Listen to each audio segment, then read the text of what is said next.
Heartflame Duelist is the new Bone Crusher, and I'm so here for it. So she is 1 and 1 white for a 3/1 human knight that has Heartflame Slash, 2 of any color and 1 red. It's an instant. Heartflame Slash deals 3 damage to any target.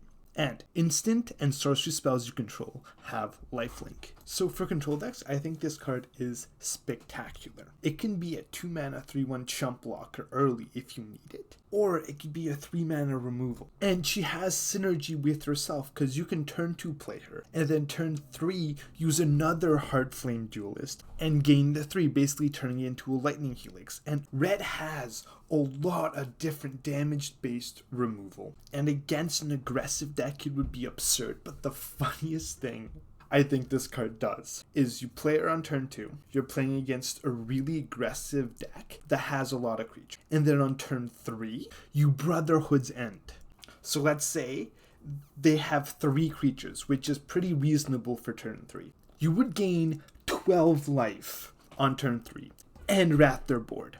Like, that's absurd. You've won that game. There's no way an aggressive deck with a lot of creatures is ever going to get more than that life. So I think that is crazy.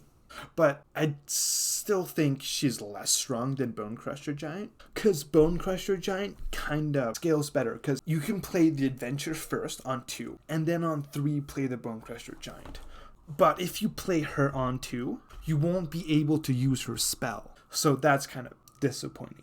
But Bone Crusher is an absolutely absurd card that sees play in Modern. So being less good than Bone Crusher doesn't mean that this card isn't spectacular.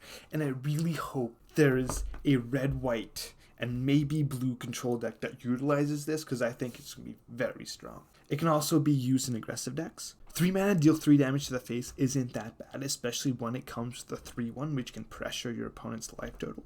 So it could be pretty good in that, but I don't know if mono red really wants to add white to it. The mana's not that good. But it'd be really good in the mirror, because you would want to gain that life more than your opponent, so that could be pretty cool. So yeah, this card is incredibly flexible, it's super cool, and I think it will definitely see play. Subscribe!